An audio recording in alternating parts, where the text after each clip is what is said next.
Hello, hello, hello, hello, hello. This is Tez the Unknown, and I'm here. You know what? Before I get into that, I'm gonna just say this right now to get it out the way. I'm gonna do my best, and hopefully, you do your best to ignore the dogs barking in the background. Um, Neighborhood cat likes coming around and antagonizing the dogs. So, okay, back to where I was. Hello, everybody. This is Tez the Unknown, and I'm here not with a reaction, but with a review of a docu series covering the Dallas Cowboys that came out on Netflix called "America's Team: The Gambler and His Cowboys." Now, I kind of figured like this documentary is going to be more like what happened with the Last Dance. With this, if those of you who don't know, Last Dance was based off of the final year of the Chicago Bulls with Michael Jordan, Scottie Pippen, Dennis Rodman, um, the coach Phil Jackson, and the owner and Jerry Reinsdorf, and the GM Jerry Krause.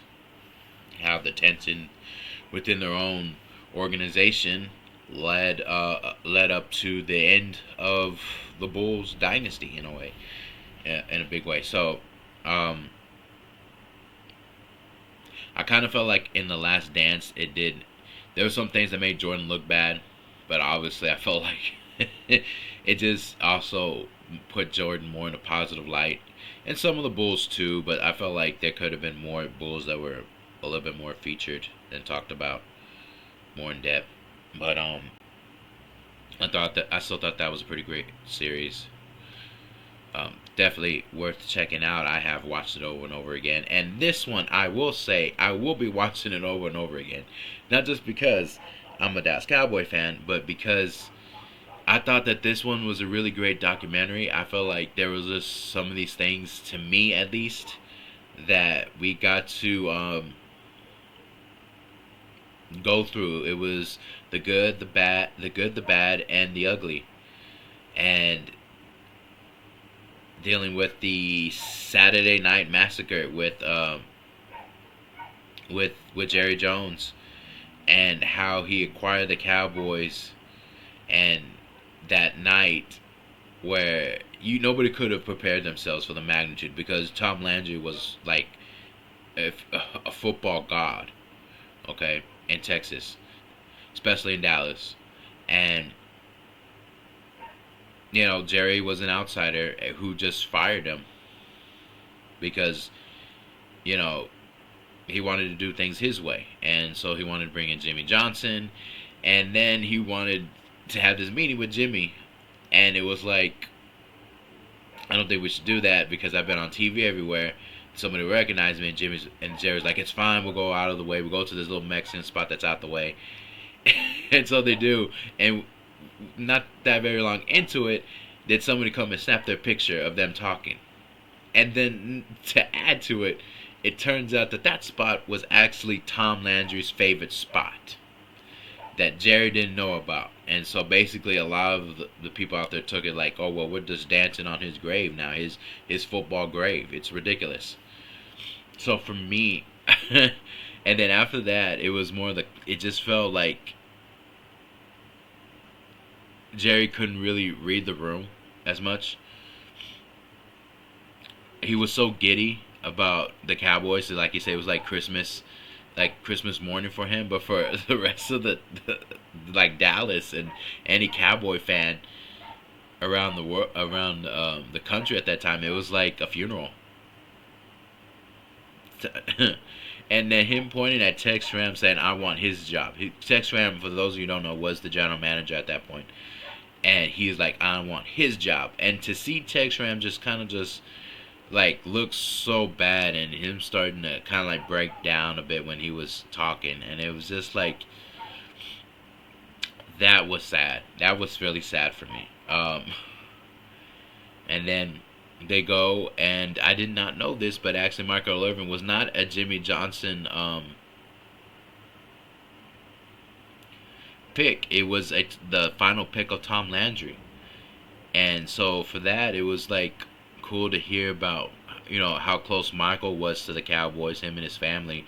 But his dad loved the Cowboys, and then it was kind of sad that they never got to go to a Dallas Cowboy game together because his father passed away in his senior year of high school, I think it was. And so, but when he became a Cowboy and he was picked by Tom, he said he felt closer to his father, more closer to his father than ever before, than he ever did before.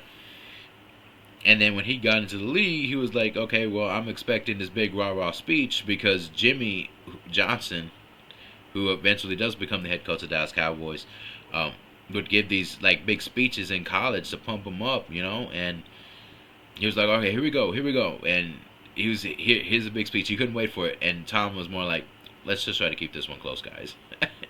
And Michael was like, what the fuck, was that it? and then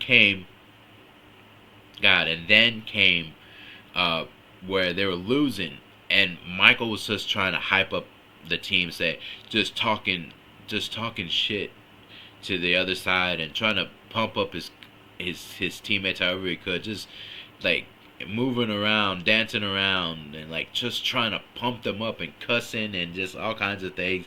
And the guys were looking at him and say, "Rookie, calm down. You're in the pros now." And Michael Irvin was like, "What?" To break him down like that was so bad. And then they hired. And what was funny about that too was that a couple years later, they bring in Emmitt Smith, and Emmitt Smith is coming in, and he's talking about like, I'm gonna be the all-time leading rusher, a lot of this, a lot of that, and then Michael Irvin was talking about, hey, Rook, calm down. Let's just try to win a game. And to see how that now was trying to pass down to Emmett is sad. But for Michael, he went through 2 losing seasons, and then in 89, in 88, 89, and then Troy Aikman, was the same way too. He had it all figured out how his career was gonna go, and then that horrible game with I think it was the Saints, and then just snowballed from there, and it was just tough. But things to me didn't really turn around for Jimmy, Jerry, and the Cowboys, until Norv Turner got there. Norv Turner came around and he simplified things for them. He simplified the offense for them and made it better, to where they can understand it and they can focus on one thing, just playing to their strengths, just playing, and that's what they did, and they were rolling. But what put them over the top was the acquisition of Charles Haley. He was a 49er.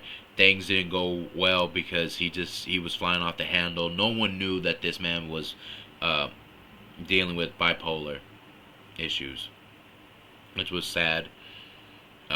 Because he was just acting out, and they just thought that, well, he's just fucking crazy. We can't deal with him anymore.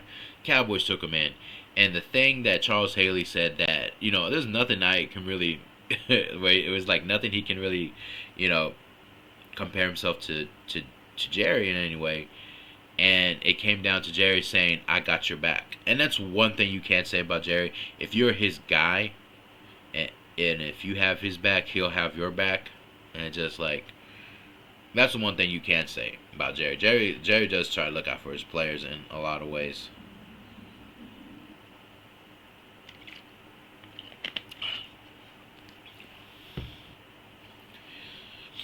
So, and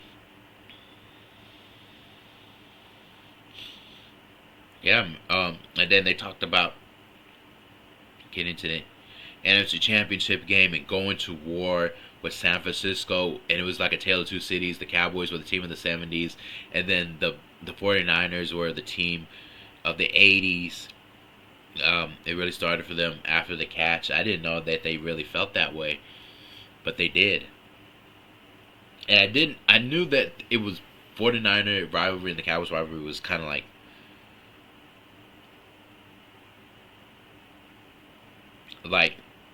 I would say A tier. If they were to put it in tier, I would put it like an A tier. Because I put the Eagles and Cowboys and Eagles at S tier right now, just because of the hatred. But I've watched this documentary, and I came out with, yeah, the 49ers and the Cowboys battles in the 90s was brutal as shit. And they were trying to be the team of the 90s. 49ers lost that battle, I felt. But it was brutal. And I'm right now putting the Cowboys and 49ers in the S tier of when we want to talk about rivalries. Because these two were just so willing to beat the crap out of each other just to get to just to win in those 90s, and I love that. I love that shit.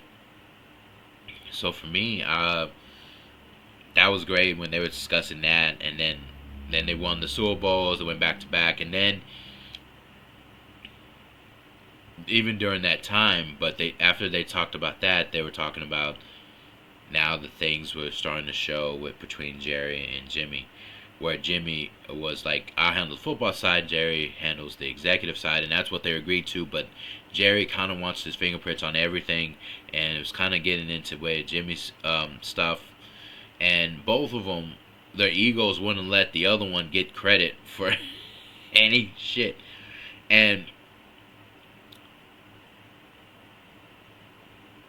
then there was like this time where the expansion team, the Jacksonville Jaguars, they were being brought up as I think the 30th team in the NFL, and they wanted to talk with Jimmy, and Jimmy was intrigued, and Jerry was like, "What the fuck, bro? I brought you in. I gave you your first NFL job. When everyone was telling me that I was crazy for doing it, and you're gonna do this to me, you're intrigued, and you want to maybe try to talk to them or you talk to them." And like, no. So I get why Jerry was pissed off about that, because I would have been too. Jimmy should have just left that shit alone. Curiosity killed the cat. Well, curiosity killed the fucking. It was starting to kill the Cowboys. I thought it was jealousy. I thought it was curiosity, greed that really, and just egos that killed the Cowboys. And then after they won the back-to-back championship, they had like this meeting where all the coaches and execs are at, I think, and Jerry wanted like acknowledgement that, hey man, and I will say to his credit, he took a lot of shit from people who did not want him there because of him, an outsider from Arkansas coming in and buying the Dallas Cowboys, firing Tom Landry. He dealt with a lot of shit, and so I do feel like he deserved credit. But the way I felt like he went about it, where he was just trying to assert his way or insert, like, for people to acknowledge him and what he's done, he went about it the wrong way. And I also felt like Jimmy handled it the wrong way. I think what Jimmy said, I think later in the docuseries, like, it should have been more understanding. He should have been more understanding. Also Jerry as well, but Jimmy in that instance was not. So he wanted, Jerry wanted a toast for winning the back-to-back Super Bowls. Well, winning the second Super Bowl, and the other coaches from the Cowboys were like, okay, yeah, and they were going to toast. And Jimmy's there with his arms folded, not giving him an inch. And he didn't say a damn thing, but Jerry was like, you may not have been saying anything to me. Your mouth might not have been moving, but your eyes were. You're talking to me, baby. That's what he said. And that's when he went, and the reporters were like, okay, well, we're done here. They're going to leave. And Jerry grabs one of the reporters, like, this is away, because Jerry's fuming. He walked away fuming after that. And so it was another scene where he grabs one of the reporters while he's sitting down and said, no. You're going to miss out on the story of a lifetime. And he's like, what story is that? Because I'm about to fire that disloyal motherfucker Jimmy Johnson. I'm like, fuck. And it just snowballed from there. And he basically said that, and they put it out there, and that was the end. Even they had a meeting And then more shit was being slinged, and they realized that they can't work together anymore. It's done.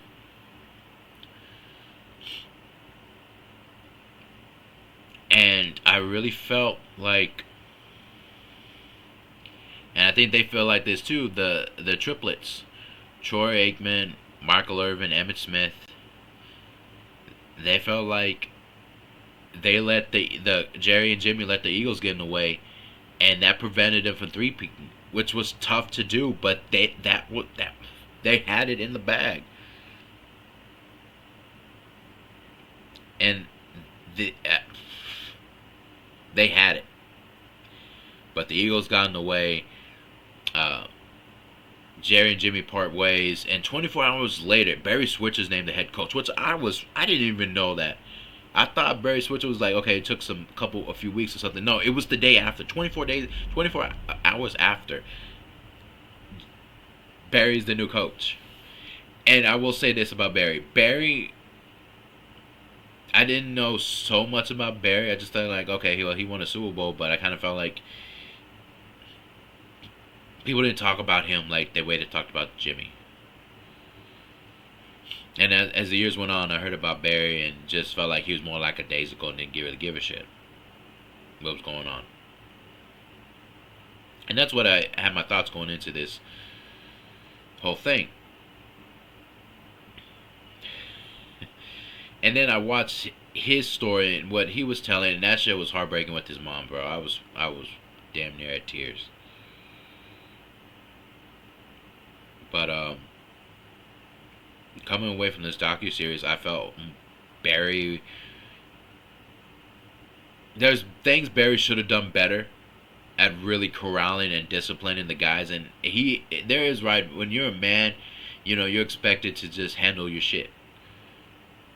But in the scope of men getting millions of dollars and just letting loose the way that the environment and the situation and the culture that's been cultivated in the Dallas Cowboy world, they're gonna do some stupid shit. So I felt like they did need, and not to the point of where Jimmy was being a dictator, because Jimmy was being a fucking dictator. Like a few times, like when they lost to the Redskins. Okay, I'm going back to Jimmy at first. Um, they lost 2017, and I remember that from the home videos, but they had about the Cowboys winning the Super Bowl. But what I didn't know was that Jimmy held food from the boys, and was like, no, they don't deserve it. They lost. And they were like, well, we hungry. They're talking about us like, we're hungry and shit like that. And James Washington was like, well, we just played a fucking full game for you. You just gonna hold food. And Charles Haley, like, this guy was an asshole. He didn't care. He was a dictator. And I felt like, and Jimmy wanted them to feel that pit in their stomach, that horrible, disgusting pit in their stomach, and that's what he felt when they lost, and he wanted them to feel that, so, and not want to feel that ever again. And it just helped to the mystique of Jimmy Johnson, and also the whole thing. There's some other stuff there that's crazy, but I suggest you go watch it and find out for yourself. I'm not going to be too spoilery about it. And then back to Barry, it was a total like 360. It wasn't necessarily like that. He didn't browbeat his guys. It was like, I will equate Barry Switzer to a Ted Lasso. For those of you don't understand Ted Lasso, it just seemed like he was a coach who was much more like handling them with kid gloves, but really doling out some really great, and just showing love. Like, that's how he did it. He showed love to show you that you care. And I felt like that's who Barry Switzer was, because of the way that guys talking about they'd run through a wall for him. I'm like, what, really? For Barry? And to hear about it, and then especially Charles Haley, who keeps people at arm's length, as he said, and if they got too close, he combats them, makes them the enemy just to push them away. And Barry was there for him through a very difficult time, especially when he was dealing with bipolar and stuff like that. And so I felt like that was very telling of how much Barry meant to those guys and how they defended him, even though they couldn't stand him, even though there was some that couldn't stand him, like Troy Aikman. That whole thing with Troy and Barry was so bad. And Barry should have handled that one, but that was definitely one he should have handled a hell of a lot better, and he didn't. Troy should have kind of calmed down a bit, but I could understand going from Jimmy, who was total disciplinarian, and he could play the good cop, to Jimmy's bad cop. But now that Jimmy was gone, it was up to him to be the bad cop, and there was no, and the good cop now was the coach, because the coach, he kind of just did not discipline the guys the way that Troy was used to seeing and bringing them out, and he felt like, and also because they lapsed in very simple things, disciplinary things that they were just so in sync with all the time. They were not anymore because Barry was the coach. He was not on their ass like Jimmy. So Troy tried to get into it to the same way, and it got to a point, and I'm not going to say what it was, but this one incident put it over the top and just destroyed whatever kind of relationship that could have been with Barry and Troy. And they played the Steelers, and they felt like the Steelers could have won that. And if it was not for Larry Brown, the defensive back, the Cowboys would not have won that Super Bowl. There was just too much shit that was going on behind the scenes. And then after that, that's where it started getting bad. Michael Irvin and the cocaine shit that happened in that hotel room, and the things that happened behind the scenes, where Michael Irvin, he couldn't turn off who he was off the field. He was like what he is on the field. He was like that off the field, and that's not a good thing. And he just couldn't control himself. I'm gonna mention that there was a hotel room, and then there was a White House. I'm not gonna get into that. That White House stuff was crazy. I'm telling you that you have to watch a documentary about that, because I'm not gonna get too much into that. But it was bad. It was really bad. Nobody knew. I would say that a lot of stuff that you would expect from people who have a bunch of money would be doing with it, in not the best of ways. I will say that. And that led to Irvin being on trial for those things. And then that became such a distraction to the whole team as they were trying to go back to back. How Irvin got out of that shit, I will never know. Except for the fact that money can get you out of a lot of shit. Notoriety, being a famous person, can get you out of a lot of shit. And I really felt like that the DA, bro, I felt like there was some racial undertones with that DA. I will say that shit. But Michael Irvin didn't really do himself any favors either. But Jesus, that was crazy. I was in shock. I thought it was, at least maybe they found him not guilty, but they did, and he entered a plea bargain. And then his wife stuck with him, which was crazy. I didn't think she would, and she did. It made him feel even worse. He had a press conference. He apologized for his actions. And then the whole scissors incident that could have got him back. He was on parole at that time, but that scissors incident could have gotten him in deeper shit if if somebody spoke up and nobody did. And then it was right then and there where Michael kind of felt like he got hurt in that game against the Panthers, I believe it was, and he was like, dynasty's over. With that realization that came in that the dynasty's over, it was crazy.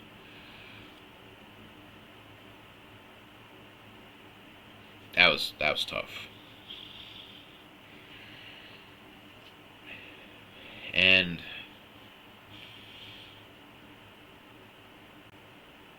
things really started to get out of hand, and players were leaving, and then it started getting bad from there. Because after that, I would say after that, that's when things was like that first domino fell. I mean, really started to fall. I mean, not the first domino, but the first critical piece started to fall off. Their armor started to break. The shield, and everything started falling apart. And you can go with the Michael Irvin injury, and it was just bad. I will never forgive the Eagles fans for cheering for that shit, because Michael Irvin couldn't move, and when they were taking him out on the stretcher, they were fucking cheering. I'll never forgive the Eagles fans for that shit. That's some dirty shit. So I will never forgive them for that.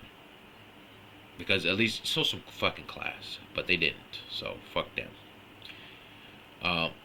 And then hearing how he would have came back to play if it was Jimmy and Norv there, he would have came back to play.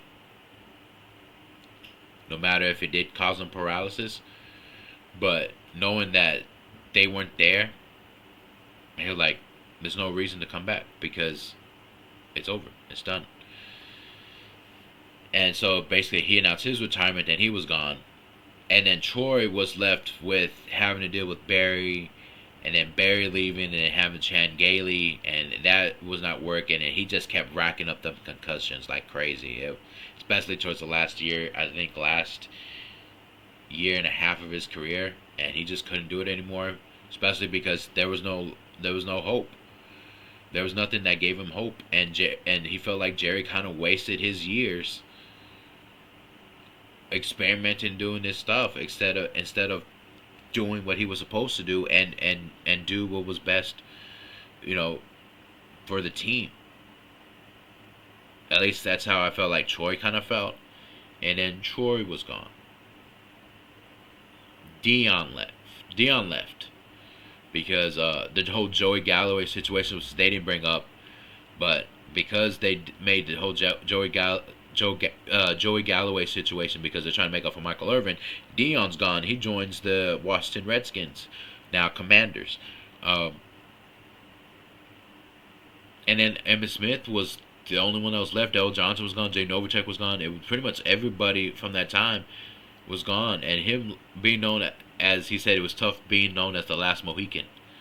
It was tough. But he said, I'm getting this rushing title. I'm getting this all-time leading rushing title. I'm getting it, and I'm taking it. I'm going to be number one. Emmitt Smith is my favorite player of all time. I love this guy. So that moment when he broke that record made me tear up. Watching him going through the little flashbacks and whatever made me tear up. I was so happy about that.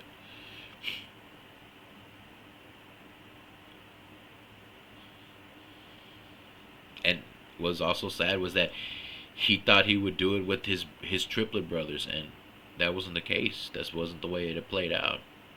They were there for him when he broke it. They were on the sidelines and stuff, in civilians' clothes, obviously, but Emmitt wanted them on the field, and none of them were, and so that was tough. But he broke it, and then after that, I think it was after that year, that's when they decided Smith and Jerry to part ways, and I don't think Smith noticed how much Jerry appreciated his work until he saw Jerry cry as he was walking away, and Jerry was even getting emotional about it. And so then Emmett goes and joins the Cardinals, and I remember as a kid I was so pissed off about that. I said, we got to beat this Cardinals team. We got to beat Emmett Smith down. I loved, and I felt hurt. I felt betrayed that Emmett left and went with the Cardinals.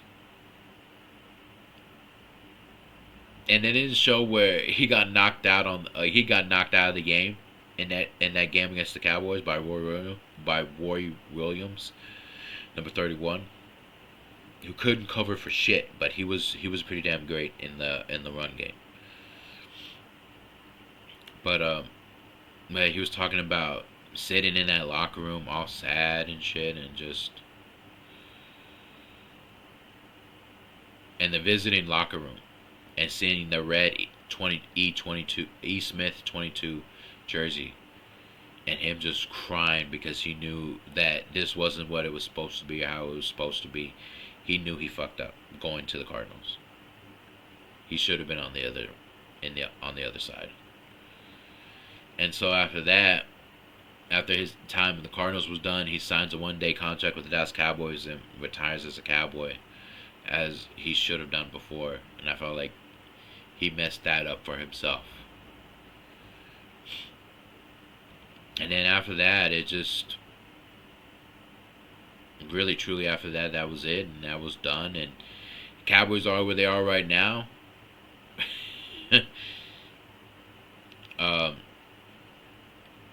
Jerry then going up, and then there was that feeling in 2023 where Dak and the Cowboys, they were going to. I felt like that was the best chance to go.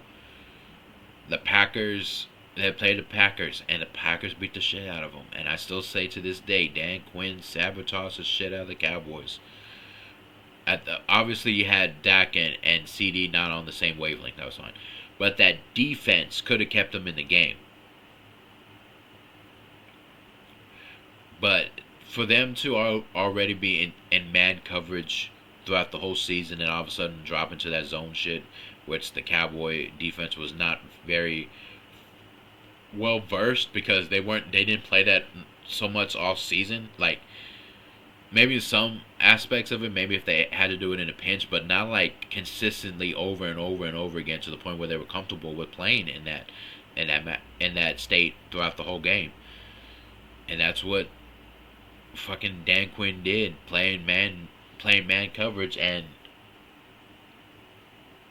that's what they did the whole season. And then decided in that game to play zone, and then they just got their asses blown out. And Jerry was talking about this was like the worst defeat, the most humiliating defeat that he's ever experienced.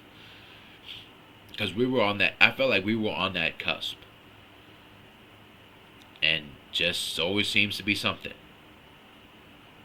And it was always like that. Jerry could not get shit right, and there was always a play. And Tony Romo was even in the documentary. He said that, the blame that Jerry gets is crazy because it comes down to certain plays. One play or one quarter. And he said you can't put that on Jerry. Which necessarily you can't, because he's not on the field. But he does make certain decisions that do affect what happens on the field per se. Certain personnel or certain things he could have done differently, or players you could have gotten but didn't. He didn't want it. It was crazy. But the thing for me that really got to me was finally the whole thing with Jimmy and Jerry just burying the hatchet. That was the thing that got to me. And then him finally, now he had no designs on putting him up there at the Ring of Honor because of the bad blood between the two, and they had bad blood. I mean, even after Jimmy left, there was just bad blood between them. But Jimmy tried to be the bigger man, and he tried to handshake him and stuff like that. He knew. He said we're gonna run into each other eventually, because Jimmy was now like the Fox analyst.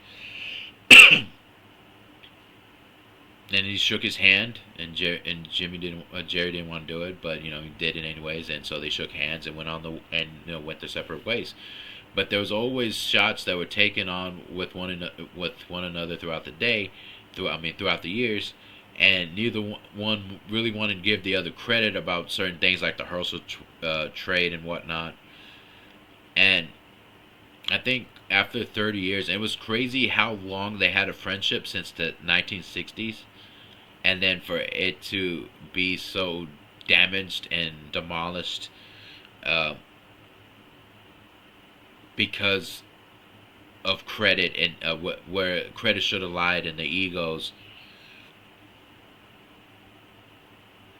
and to finally then 30 years later, after everything fell apart, they kind of come together and be like, you know, understanding what the other one was feeling, and seeing where they were coming from, to finally come in and just burying the hatchet, and Jerry letting Jimmy sorry, getting a little emotional, letting Jimmy get the finally getting his name up there in the Ring of Honor, like Emmett and Troy and Michael wanted for him. That a lot of the all the Cowboy fans, and especially the players that played with Jimmy, they wanted him in there, and to finally get him in there, and having to give a speech and give Jerry credit for bringing him onto the Dallas Cowboys, and saying that last, how about them Cowboys? That hit it hard. And I get emotional talking about it right now. Like, that hit hard. And I just was thinking, what was sad about it was that it took them 30 years to get there. To get to that spot of just understanding one another, and just like being like, beyond football. I mean, it's beyond football. And to finally repair that relationship, that was great. But so just a lot of stuff that happened there is kind of mirroring what's happening right now. Right now, and we're dealing with the whole Michael Parsons situation, and it's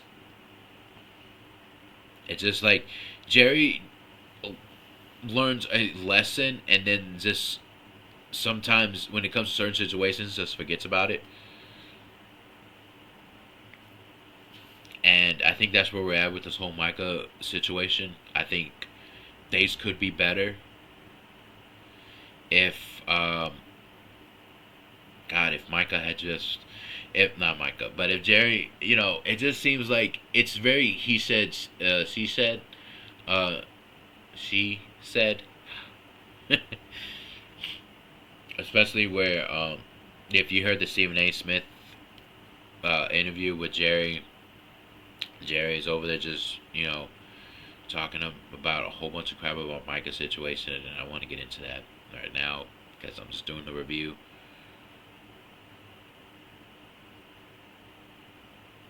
That I feel like Jerry's pinching dollars here, pinching pennies, and he don't need to be doing that. At this point, just pay the man, Jerry. I get it. But he gives you a greater chance to win. And I get Jerry's whole thing about him wanting to like get certain other pieces that could help the team. But I feel like that's just a smokescreen for him not wanting to pay the man. It's been ridiculous thing that Jerry has been doing recently with Dak and CD, like not willing to pay them until it was damn near game time. Like around this time, CD got paid, and then right before the season opener, like hours before the season opener, or an hour or so before the season opener, breaking news: Dak Prescott gets a new contract. So I'm hoping that happens right around this time and era, that we'll get by the time I upload this video. Michael gets a new contract, hopefully. But if not, it's just gonna be bad, and it's gonna be a huge distraction on the team. And we need them. We need Micah, Okay, that dude's a freaking force, and he does change things in the defensive side of things. And you don't really have anything else to do, and you cannot be wasting any more of Dak's years. So I feel like this documentary was really great, and I think that if you want to relive the glory days, you can with this whole thing, the good, the bad, and the ugly, for sure. Um, I felt like they really told. I felt like they did a pretty good job telling the story, and especially about the bad things that happened. But especially about the bad things that happened that led to the fall of the dynasty of the Dallas Cowboys, the team in the '90s, and how Jerry's way of thinking and ego still to this day is detrimental to the Dallas Cowboys in the sense that he's not willing to do whatever it takes to win. And it just feels like that. It's more to him where he's more concerned with making them the richest franchise in the game. And when you've been as poor as Jerry has talked about in this documentary and realized you don't ever want to be poor. So it could be like the fear of not wanting to be poor, of not wanting to be in debt and have. And I get that. Nobody wants to be in debt. And if there was a way to do that to keep yourself from being ever so close to being poor or in debt, then I can understand that that fear, because I think all of us would kind of want to do whatever we could to not get to that point. But you also, and when but for Jerry, he has an obligation to look past what he's feeling, what he's going through, and look at what the team is and what they're at. It's not becoming so much more about football as it is just becoming more of a commercial enterprise for him now, and so it's more about the glitz and glamour. But I think Jerry forgot that it does come down to hard work. That the glitz and glamour looks great when you've got the hard work and discipline that go into it. And I think that's why Jimmy worked so well, was Jerry could handle the glitz and the glamour, but when it came down to it, it was about Jimmy drilling into those men and bringing that discipline into them, beating that discipline into them if he had to, for them to be as great as they were. You can't have, there has to be a balance, and I don't think Jerry understands that. I'm hoping that this season turns things around, and I'm gonna be rooting for them forever, no matter how much they may piss me off, as toxic as it is. But I do feel like there won't be a change until Jerry decides either Jerry's gone, and I don't mean dead for those of you sickos out there that wished him that. I don't want that for him. I want him to kind of open his eyes and realize that he needs to not let his ego get the better of him, and I feel like that's the thing. Or for him to just relieve himself of his duties as GM, because that shit's just not working. It is not working anymore. That's tough. But anyways, like I said, I think the docuseries, and I went on so long.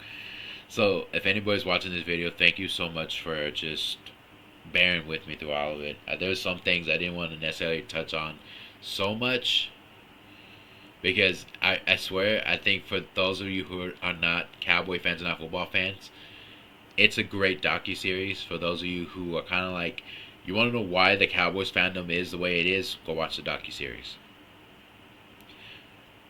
Go watch how important the Cowboys were to the NFL. How important Jerry was to the NFL. Go watch that docuseries. And yeah.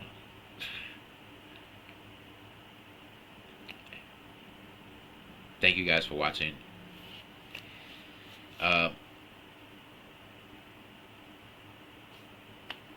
Please be safe out there. World getting crazier and crazier, and just continues even on through the past this day. Just be safe out there. Keep on believing in yourself and doing whatever you got to do to get to where you want to get to. So, yeah.